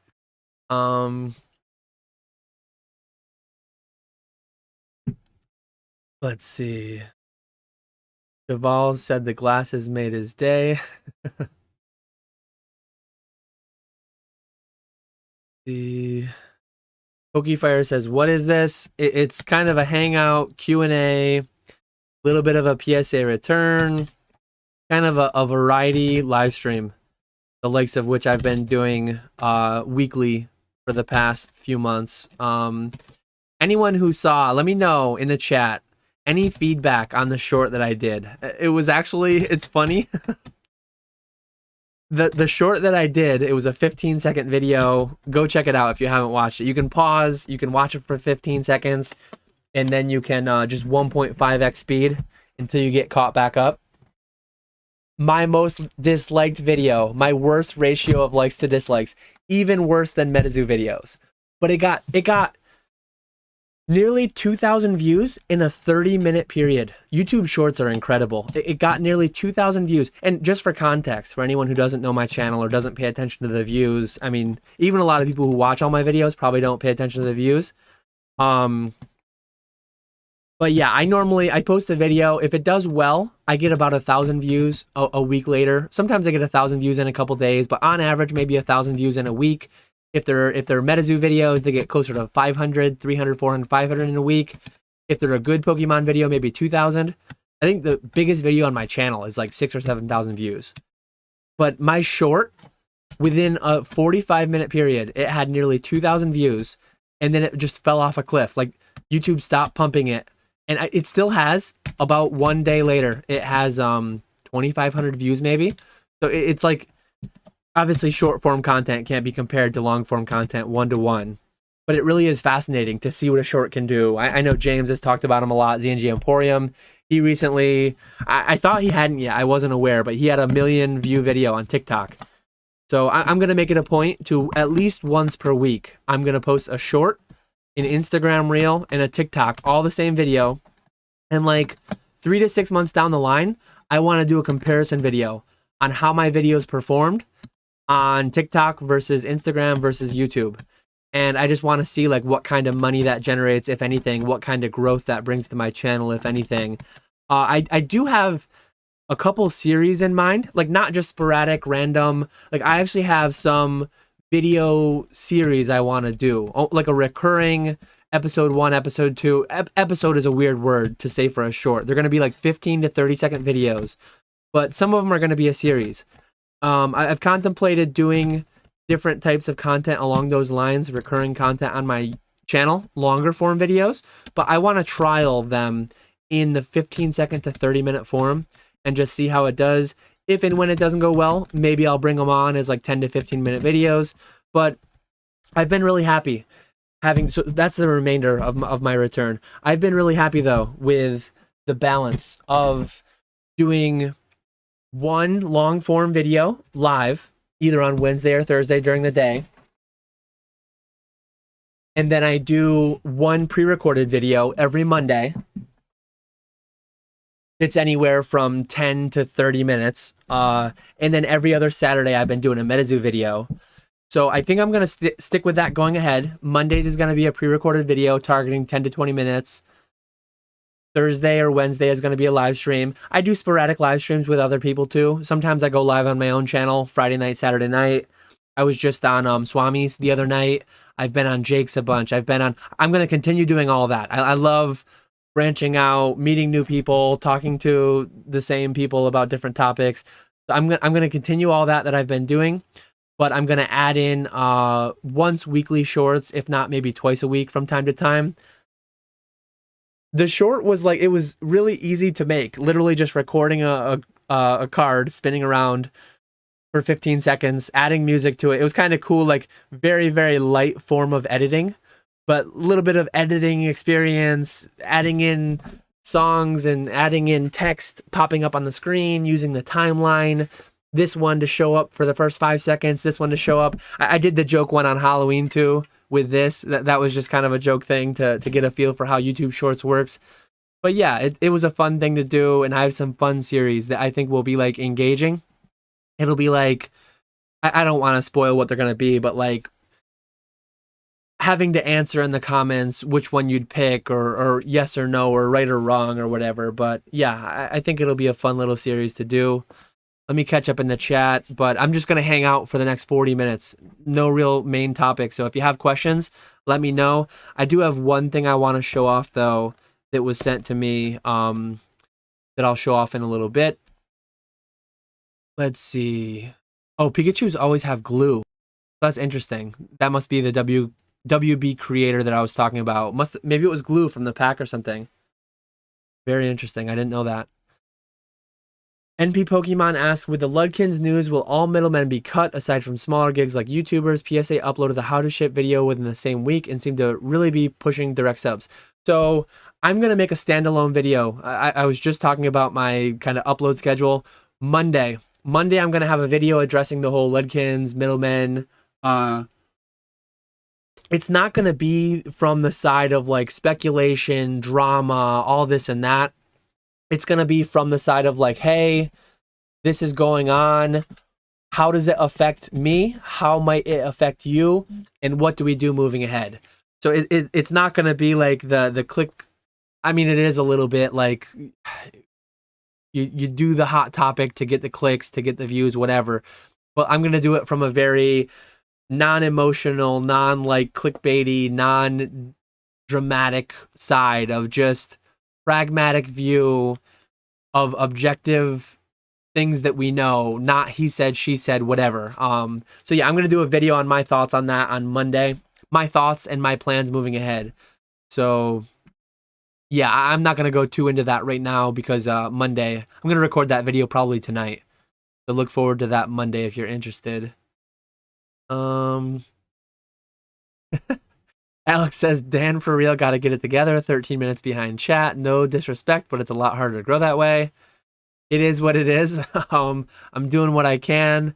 I don't think I've ever left a live chat, a live stream, where I hadn't gotten through the whole chat. So I always get through the whole thing, but periodically throughout it, I lag behind it. I don't think there's any way to fully stay caught up, answer everything, where you're giving like reasonably thought out answers. And then obviously the extreme example, PokeRev, when he's got 10,000 people in there watching him rip a Lost Origin, he doesn't keep up with, I mean, he keeps up with chat, but 99% of things get missed. And that's not on him. That's on just look the size of it. So yeah, I don't know. I'm at where I think the balance makes sense, but people can certainly have their own opinions and thoughts on that. John asks, will you review the big name 9s and put aside for potential regrades or just move quick? I'm at the point where like these ones were sent for the first time, so I probably will do a quick scan through them. Some amount, if they look really clean, might get sent aside, but I think I've done too much of that historically. Let me look at regrading that later. At the end of the day, like I have so much to do. I have such a big backlog. I really need to just keep things Retro. I don't know if Retro's still in here, but Retro says keep it pushing. I got to keep it pushing, keep it moving along. If I spend another $18 or $15 or $12 2 or 3 months from now, and then I wait 2 or 3 months more, it's like dead money for all that period of time. So like sell it today for 50, sell it today for 100, instead of regrading it for 10, 15 more bucks, maybe getting 100 or a couple hundred down the line, but more realistically, maybe downgrading to an 8, maybe getting a 9 again, tying up, 1, the additional grading fee, 2, just the value of that card if I just sold it. So very, very small amount, maybe less than 1% will be held for later, but 99% of cards, I just want to keep it pushing in general. My next week though, next week, 2 weeks, when I get 280 cards back in the next couple weeks, all were cracked. Very, very unlikely that I'm going to crack out any card 2 times. Historically speaking, I've not cracked a ton of cards overall. A few months ago for the July special, I did crack 300, but I've handled tens of thousands of cards in my day, in my 8 years in the hobby. So I don't think I've ever cracked a card twice, and I never really intend to. If and when there's an extreme example, I might, but like it will be very, very infrequent if I ever crack a card twice. What do you think about PSA saying they don't want people to use pull tabs? It's not surprising at all. I actually, anyone who follows me on Instagram, I posted a story kind of teasing Zach, and I forget if I've ever had the conversation with him directly. I think I have. But Zach, Gem-Mint Pokemon, he's done so many great things for the hobby. Pull tabs were the worst thing he's ever done for the hobby. I never understood it. He joked at himself, he picked at himself about having like sausage fingers in his recent video. Check out his recent video too. Zach, Gem-Mint Pokemon. He recently completed a long-term multi-year goal, absolutely incredible goal. But yeah, he was talking in the video about his sausage fingers, and he uses the pull tabs because it's hard to get his fingers in there. But at the end of the day, like a PSA grader grades 1,700 to 1,000 cards a day. It is so easy. Like I don't understand. Let me find a card. Let me find a card to put in a sleeve. Like how is it hard? I don't understand how it's hard. Let me do a live demonstration. How is it hard to put a card in a card saver? Like you put it in there and then you pull it out. Like where do we need pull tabs? I don't use them. I've bought collections that were all pull tabbed. People wasted their money on pull tabs. People wasted their time putting them on there. I don't pull out by the pull tab. I pull the card out. I put the card in. Nowhere am I needing pull tabs. And I only do this, like I've only done this tens of thousands of times. There are PSA graders that have done it hundreds of thousands of times, if not millions of times, like individual PSA graders that have worked there for like a decade or 2 decades. They're just not needed. And one thing that I always said this in live streams, you could go back somewhere I said it, that at best, at worst, like they get in the way and PSA wouldn't like them. The fact that they've had videos. They did a recent video where they specifically said not to, but they have an older video, I think, where they didn't say not to, but they didn't say to use them either. They've always just said penny sleeve card saver. And like, if it was to their benefit, you think they would have been telling you all along. It was funny when I shared that story. I had like at least, like I'm a small Instagram account, 3,000 followers. I had at least 15 people message me like, oh my God, I can't believe it. Why would they do that? It makes it so much easier. It's easy to begin with. Like, I don't understand how people have a hard time. Like, do it a few times, sleeve up 10 cards, practice with it. It's not hard at all. And me personally, I've bought collections where they're all penny or sticky noted, or some people use sticky notes, some people use the pull tabs. Some people buy the sleeves that have a pull tab built into them. They get in the way. If I'm doing 100 cards and 50 of them have them and 50 of them don't, they make me take more time because my finger like hits up against it and I fumble it a little bit because I don't expect it to be there, and then it's there. But yeah, like you just take the card out. I don't know. It's funny how that's been like a micro controversy with some people. But yeah, they're saying to not use them, so I would just not use them. That's my take on it. That's my submission advice.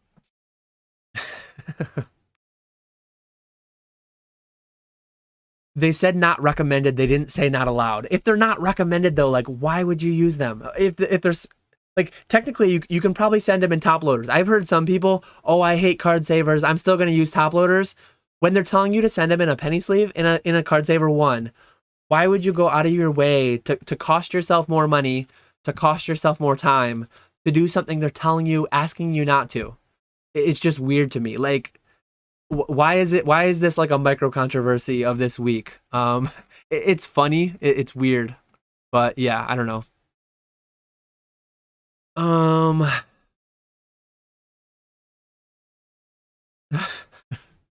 why did they give a reason?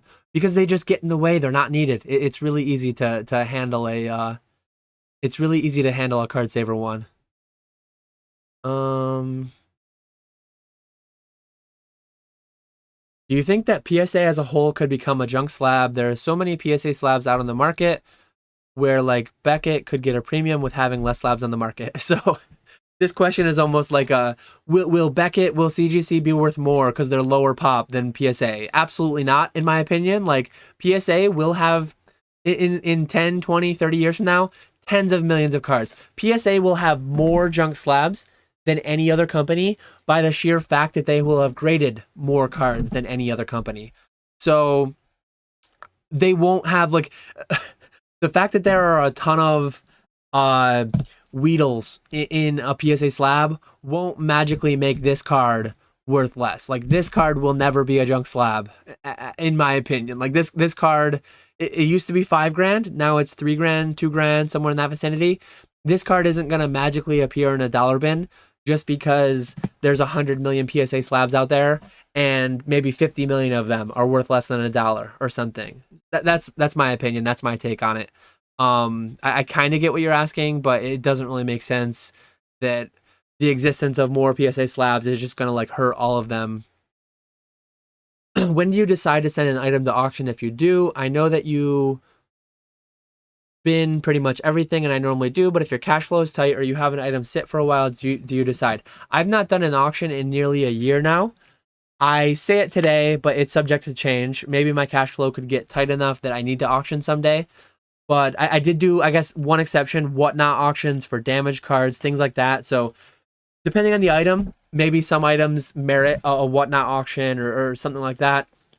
I think super high end, if I had a PSA 10 base versus Charizard, not in this climate, but in the climate of 2020, auctions were like a solid plan. They did really, really well. So broader climates could say lean towards an auction, or if my cash flow was, instead of doing an auction, one thing I do on my eBay, I send out offers. So I have 1,600 items on my eBay. I can send an offer to every watcher of every item in like 2 clicks of a button for 10% off, 20% off, 30% off. I would do that before I would auction things. So like to me, I made a joke about it with my whole consignment service for buy it nows. Auction is the epitome of paper hands. Auctions is like, I need money so bad, I will take literally anything more than 1 cent for this item. Whether someone's on vacation that week, your optimal buyer, whether the eBay servers have a hiccup, whether snipes don't go through. I just don't like so many angles of auctions. I like controlling what I get for an item. Obviously, with a buy it now, it might never sell, it might not sell, but if you price well, low list on eBay, things sell frequently. Things sell with a good sell-through rate. So I would say try to put yourself in a position where you don't ever need to auction. Needing to sell is the worst place to be in. And a 1 cent auction is like the most risky thing. Like you might think it's worth $1,000. You might get 500. You might get 400. Like historically speaking, I buy auctions, sell buy it nows. So that's my general take. The more liquidity, yeah, you mentioned here liquidity. I would much rather auction a PSA 9 base unlimited Charizard than I would like some Metazoo oddball pin club promo, because the more liquid it is, the more ubiquitous it is. Generally, the closer you'll get to that market range, maybe lower, mid, higher into the market range. Whereas if it's something super niche, I would never auction something super niche, because like the people looking for it might not even see it during that week or 10-day period that you're auctioning. Pokemartin's scared because of all the 9s that I got. Yeah. DNA says it literally showed up on my shorts bar unsuggested. I clicked on it expecting to be like Pallet Town Gold Stars and be a Charizard. DNA with the spoilers. He loved it though. I appreciate that. Yeah, the song that I used it was just like, I don't know if it was in the trending tab, it was in the suggested tab. So I just used one of the suggested songs. There wasn't really like a beat drop, but as the card turned, there was like a transition in the song that just seemed to fit. Like it was fairly interesting to do and then kind of intuitive. There's a Hollow Taurus. I think there's a pop series Hollow Taurus. There might be a couple during the Heart Gold Soul Silver or Delta Species era. I'm not positive. We love getting ratioed. Yeah, I think my like ratio on that, what was it? Let me just pull it up. I forget. I think it was only, like I said, it was sub Metazoo videos. It was below Metazoo videos. Let me find what that got. Maybe it wasn't my lowest ever, but it was my lowest in a while for sure. So that short had 89.5% likes. So it had 85 likes and 10 dislikes. My latest Metazoo video had 96.7% likes, 29 likes and 1 dislike. Like I have not had an 80-something% video. Oh, why Metazoo will not fail. That one was 88%. So I've had a couple slightly worse, I guess. But overall, they're almost always 100%, sometimes in the 90s, only a couple times ever in the 80s. But my latest short had 89.5% likes, one of my worst ever, which was funny. For a first video, will shorts do anything? I don't know. This wasn't my first short. This was actually my third short. So it's not like they pumped me, oh, hey, this guy's trying his first short ever. Let's pump him up. Let's promote him. It wasn't that. I don't really know. Ian Toomey says, someone was telling me there's an eBay storefront fee you can pay to get seen more. Is this a thing? There's a store subscription that gives you a store, which might get you promoted a little bit, but there's an actual promoted listing fee that you pay. You can pay two ways. You can pay per impression, or you can pay on sale only. They're just something you have to look into. There's probably, maybe I'll do a video about it at some point, but there's probably a lot of good videos out there about it. Just look up eBay promoted listings and eBay store subscriptions. How do you calculate cost basis for a card pulled from a booster box? You really don't. I have just a lot of people ask this question because they're going to get their first 1099 this year and they want to know how it's all done. Talk to your accountant, ask them what to do. But what I do personally, I have 7 figures of collectible items in my inventory. I have hundreds of thousands of individual cards. I have thousands of individual boxes and packs, and some as recently bought as today, some as old bought as 2014. I do not have one master spreadsheet with every individual item with a cost basis for every item. That would be millions of rows, impossible to track. It's not a thing. A lot of it's like there's some amount of estimation involved. There's absolutely some amount of estimation involved. So that's all I can say. The rest you got to get from your accountant. How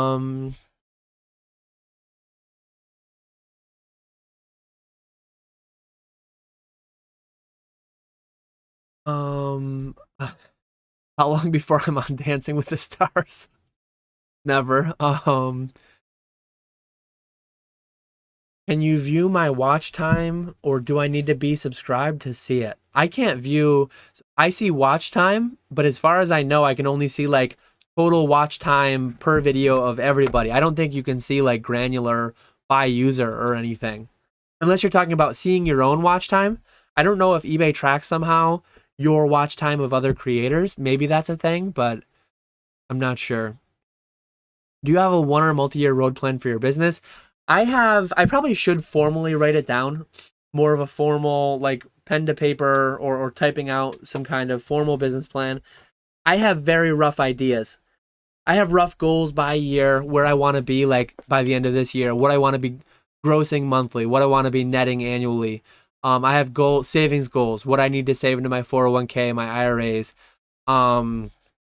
Collection goals to some extent. Less collection, more like inventory, having these cards pass through my hands. But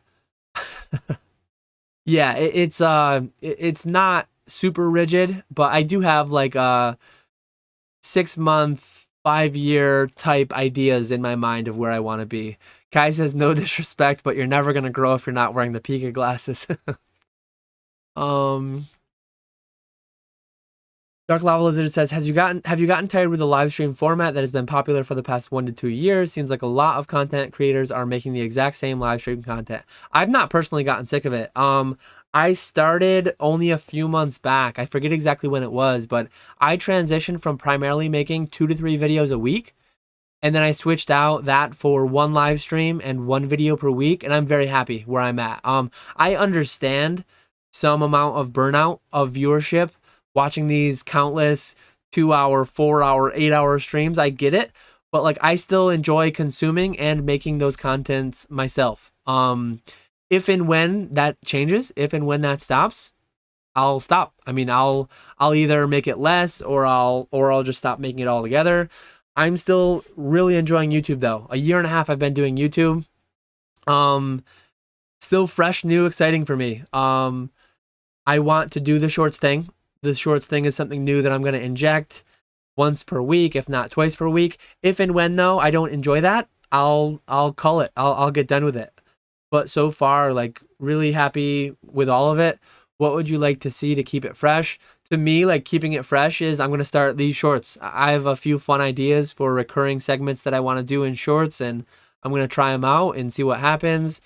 I think it's good for business, though, to do the whole YouTube thing. I get a lot of consignments. I get a lot of collection buys. I get a lot of just good networking and good business opportunities. I mean, I got into the Pokenomics Patreon with Jake through my YouTube channel. He found me through there. So I think it's good for it's good for the business, one, but then two, it's enjoyable. I wouldn't be able to sustain it if it wasn't enjoyable. So as of right now, yeah, I'm having a lot of fun with it. Speaking on growth, what's your ideal YouTube sub? Too many and you lose engagement. What's your sweet spot? Speaking on growth, what's your ideal YouTube sub? Oh, like how many times they post content, how frequent their content is, I think you're asking. I have some subscriptions that post one video every 2 or 3 months, and they post like absolute bangers. They post awesome videos. I just watched one recently by Veritasium. It's like a lot of sciencey based, engineering based type videos. Veritasium is along those lines. I kind of wish that they'd publish more, but the videos he makes are so in-depth, so great. Like, I'm fine with his posting schedule. I hope this is the question you're actually answering. And then I subscribe to some people that like post every day, and some of their videos hit for me, some of them don't. I don't watch them all. There are some people that post weekly, monthly, like everywhere in between. And there's no ideal one. There's no like there's some content that I want to watch and be engaged and be amazed and like learn new things. And then some content, I watch some like RuneScape content. I got a lot of comments about my video on Monday where I talked about RuneScape. And yeah, I watched some content around like that game where I just want to like zombie mode, zone out, or sometimes I'm passively listening to it, watching it as I'm listing on eBay, but sometimes I just watch it, a quick 10-minute video to start my day, to just see what's going on in the game, see what's new. I'm hardly even playing right now. I haven't played in a few months, but yeah, all different kinds of content that I like to consume. A lot of it Pokemon, but not all of it Pokemon. If and when I feel like burnout, like sometimes there'll be a 5-hour live stream with a bunch of my buddies in it, like, oh man, I would love to see this, but it's like I've got too big of a backlog of content. I want to watch this. I skip some. It's fine to skip some. It's fine to not, my videos, anyone else's videos, it's fine to not watch everything. It would be very burnout if I felt like I had to watch everything. Let me one thing I want to do quick, and let me just contextualize this. I hope this people can be weird. I'm a Metazoo partner. Some people are weird about that. It is what it is. I was sent these in the mail. Demon's Deck. I'm not saying go out and buy Demon's Deck. I'm not saying to go back to Kickstarter. It is an active Kickstarter, though. I think it's cool. I think it's cool that people are passionate about projects, and I think it's cool that they go and produce things. I think it's cool that they go and produce things that might bring other people joy, whether that's Demon's Deck, whether that's Metazoo. I showed off the promos that I got from a friend, Jeremy Swolepoke, on Cryptic TCG. He's involved with Cryptic. So like, this is a thing that exists. Companies that are new, companies that like need to advertise, they sometimes send free product to people. They've not paid me. This is not a paid thing. They sent me this for free though.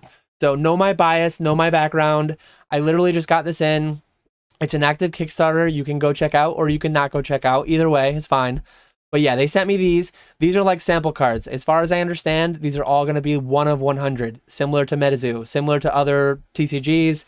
I'm going to open one. I think I got sent. I'll open two. I got sent 5 sample packs. I'm going to open 2 of these, and I'm going to keep 3 of them sealed. If and when it ever becomes a thing, I would make money. I would probably sell them down the line. So know that context. You don't need to interact with these. You don't need to buy them. But since I was sent them, I'm going to show them. Like, I'm not going to take free product and just throw it in the trash. Or I'm a collector at heart. And these, they look cool. They look different. They have a really different hollow style. Do with it what you will or do nothing with it. Either way, fine by me. They got these pull tabs down the side, kind of like Japanese packs. I hope I don't bend the card doing this. These things always kind of scare me. But yeah, I want to see if in these sample packs, the ones that I got 5 of, maybe I'll just cut it. I want to see if these are the same exact cards that I got or if they're a different style. But yeah, here's what I just opened. So it is the same style. So I just got Vitality Vial. Again, the whole purpose of this is to just show something that was sent to me for free. Companies will advertise. This is a very cheap way to advertise, I guess, from their perspective. And you definitely don't need to go stunk out on it. People are talking about Lorcana. People are talking about this, that. One thing that always scares me is how much like investment base, selling it down the line to someone for more money. Like, can't people just enjoy things? Like, if you enjoy Mickey Mouse, if you enjoy Metazoo, if you enjoy Pokemon, me saying this, like, I'm a business. I do business in Pokemon. I make money. I take money out of it. But like, why does everyone need to stonk everything to the moon? Why does everyone need to get so heated? It exists. It's out there. If you want to look into it, look into it. If not, that's fine. I just wanted to do that little segment, and I guess I'll be interested to see what people say in the comments about it. But yeah, I was sent those for free. Feel free to check it out. I guess let me give a little bit deeper review. I didn't have to make a video. I was told, this is yours. You can talk about it if you want to, but you don't have to. As far as like the card quality, things like that, it feels a little bit thinner than like a Pokemon card or a Yu-Gi-Oh or a Magic card. It might feel more on par with like a Metazoo card. I'm not going to rip one in half. I'm not going to see if it has like the core. I know that the Metazoo cards don't have the black core that Pokemon cards have. But so yeah, it feels maybe a little bit more on par with like a Metazoo card. But pretty cool look to them. That's what I've got for that. Let me get back to the YouTube chat commentary.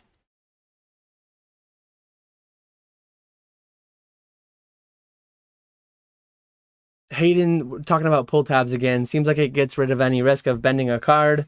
I've put tens of thousands of cards in and out of card savers. I don't think I've ever bent one. I don't think pull tab is going to make me any less likely to.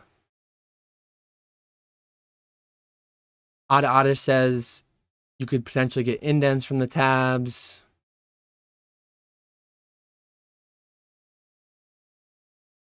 Some people say they cut open the card savers. I don't know if that's true or not, but Hisoka's using him because he's superstitious. Appreciate it. My name is Cade. Do not auction Metazoo unless you enjoy punishment. Every time I give my opinion, my dislike ratio goes up. Am I an idiot? It is what it is. Like, I don't know. Make the content you enjoy making, and wherever, like, that's my take on my channel. I'm going to make the content I enjoy making, and that includes Metazoo here and there. I should mention too, this binder collection that I bought that hopefully will be coming tomorrow. I'm going to make, so every other Saturday I do a Metazoo video. I'm going to make a Naruto video. Naruto. I'm saying it wrong. I'm going to get memed for saying stuff wrong. Naruto, I'm going to make a video. Dragon Ball Z, I'm going to make a video. Yu-Gi-Oh, I'm going to make a video. I'm going to show what I have. I'm going to talk about what I spent on it, what I think it's valued at, how I'm going to go about selling it, and what I learned from buying the collection. I'm going to make like a long series, both on the Pokemon collection that I bought and on the non-Pokemon collection. Mert says, do you get an eBay affiliate link automatically when you have a store? You need to sign up for the eBay Partner Network, it's called. I don't know what the exact terms are of getting one are. I only got one about a year and a half ago when I created my YouTube channel, but I'd had an eBay for like 15 years prior, and I never had one or used one. Maybe my reel did well because people like gold stars. I don't know how reels work exactly. Like my Instagram, if I go into Instagram and I click on the reels, it just shows me reels. Like I don't search reels for anything. It just shows me suggested reels. Maybe you can search reels. Maybe you can search shorts. I never have. I've never searched on TikTok. I've never searched on Instagram reels, nor on YouTube shorts. So like, do people actually go and search Pokemon Gold Star in reels and then mine comes up? Or do people just get suggested ones? Like, all I've ever interacted with it was suggested ones.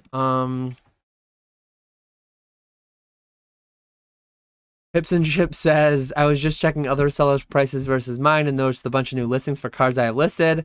Thought, wow, they were good prices. They're my listings. So go check out my eBay. Affiliate link down below. Maybe there's some good prices in there. Pokemon Classics has some great videos. Not tax advice, he will say himself, but he has some good stuff about tax basics. And yeah, he's made some great videos. Not Your Dad's CPA has some great videos as well. And he's an actual CPA, so I would check those out.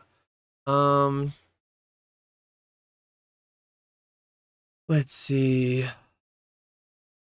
Go hard with the shorts, Dan. You'll blow up so quick. I'm definitely going to be working on it. Yeah. Definitely a little bit. I've never felt burnout yet in YouTube, but I'm getting close with some of the topics of late. Another TCG with a pentagram. Yeah, so now we're on about the cards that I showed. I don't think it's a pentagram. It's this weird. It's like three overlapping triangle things. I don't know. It's weird. Take my question off. People will think I support Cryptic. In US, under 20 million in gross revenue, it's an acceptable accounting practice to use last in, first out inventory valuation with non-incorporated small businesses. That means your cost of goods sold is figured by most recent. Yeah, you need to consult with your accountant because some people can use cash basis, some people can use accrual basis. It's really between you and your accountant. You got to talk to someone.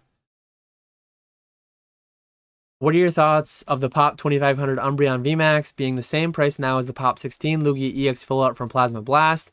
I'm not a buyer of either. If I had either, I would sell them. I would sell them both. If I had to buy one, I wouldn't. But if I had to be given one to sell, I would rather have the Umbreon. If I had to be given one to sit on it for 10 years and then sell it, I would probably rather have the Lugia EX. So I think that covers all my thoughts on it. I enjoy Stitch for $15,000. Makes sense.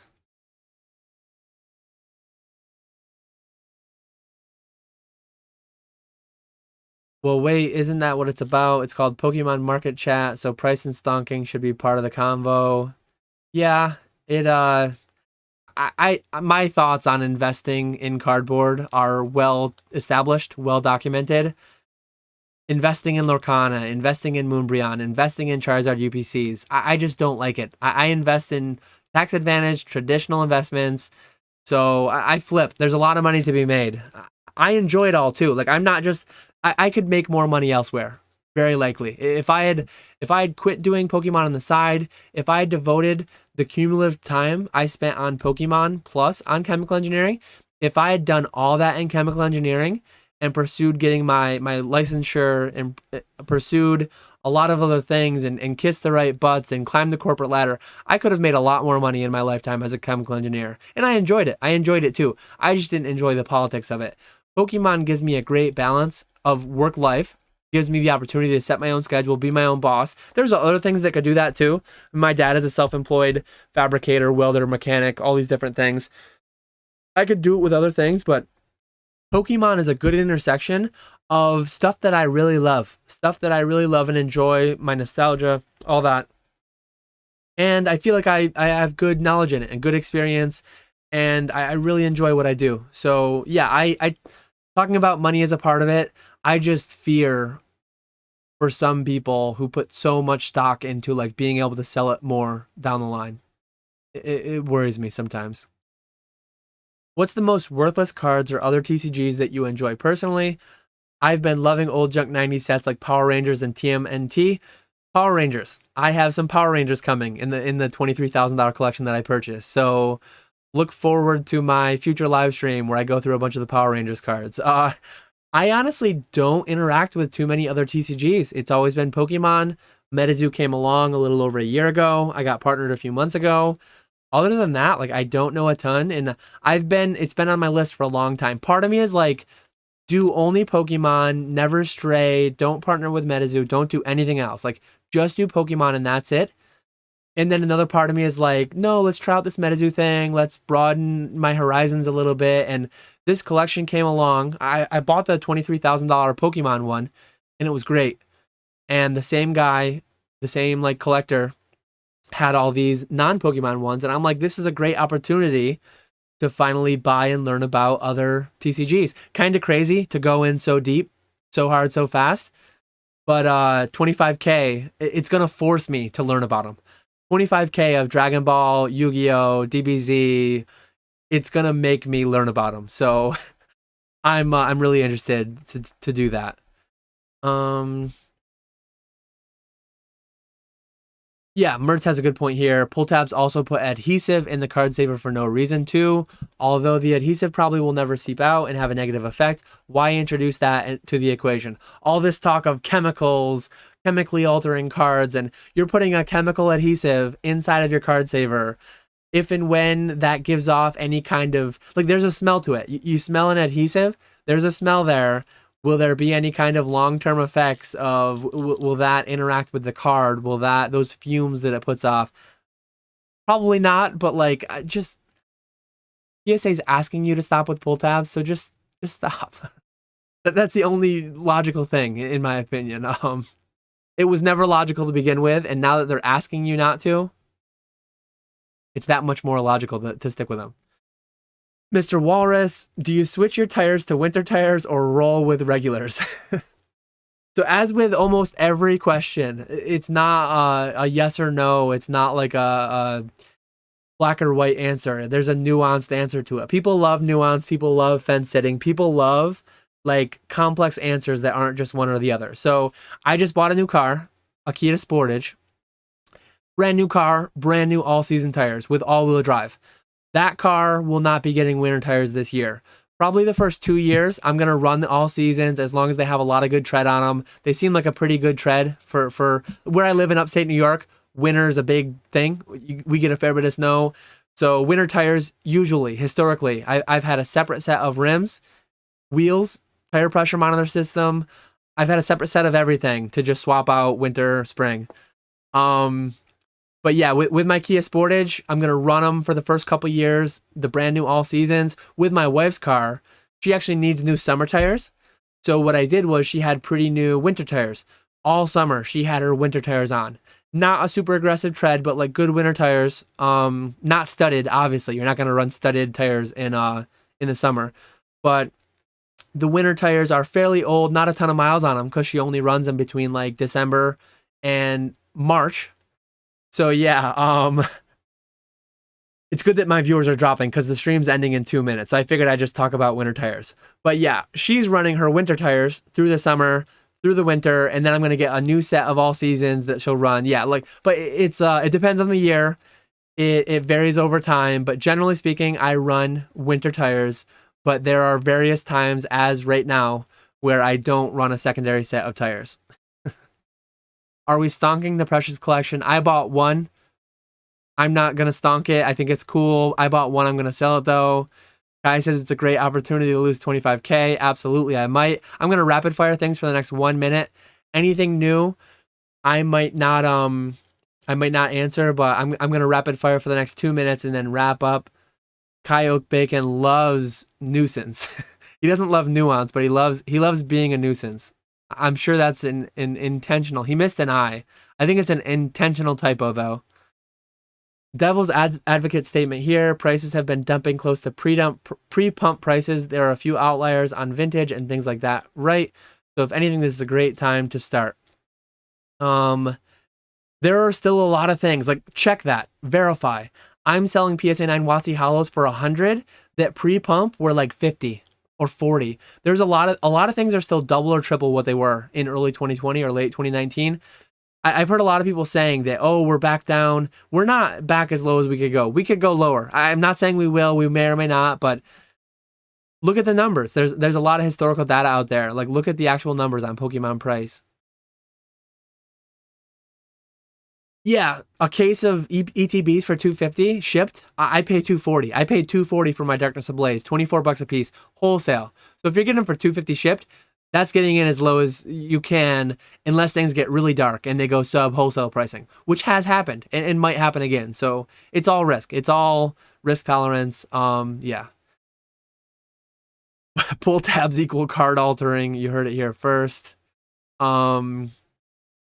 I even fence it on tire questions. Like, this is me. If you meet me at a Collecticon and you ask about my winter tires, I'm going to give you the same answer. If you ask about my dryer, my washer, if you ask about tax advantage accounts, I don't play a character on YouTube. I am me. I'm just as boring in real life. Do you think new card games would benefit from starting their game with a lower MSRP than other more established IPs? Seems like people would be more willing to try it if it's less expensive. There's absolute validity in that. How well it would work, I have no idea. But like, I do hear one frequent criticism of Metazoo is the fact that the MSRP is the same as Pokemon, 144 versus 140. How much better it would do if MSRP was 100, if map price was like 80. I have no idea. It's all speculation, but there's logic there. There's logic there that may or may not pan out to be true. So absolutely a great thought. I just genuinely don't know. Do you mow lawn in a diagonal, horizontal, or vertical zigzag?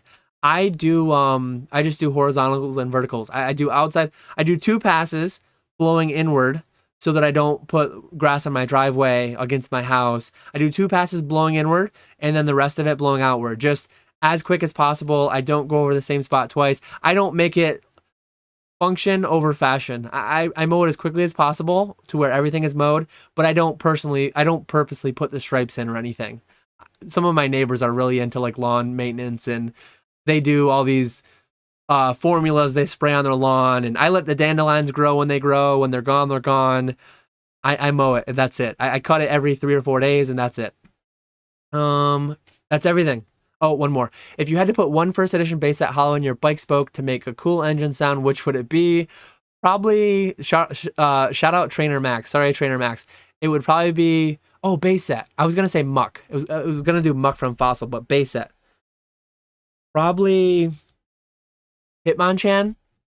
I would take one that was already played and then just use that one, but probably Hitmonchan. Mathematics expands your brain power, true or false? True. But yeah, that's everything for today. I'm already 3 minutes into overtime. Hope everyone has a great weekend. The post office is closed tomorrow. Veterans Day. Shout out to all the veterans. Shout out to America. Shout out to whatever country you live in if you have your own form of Veterans Day. Post office is closed. Schools are closed. Catch 'em All Collectibles is closed. So I'm going to enjoy my 3-day weekend. I hope you all do too. Thanks for watching. I will catch you all later.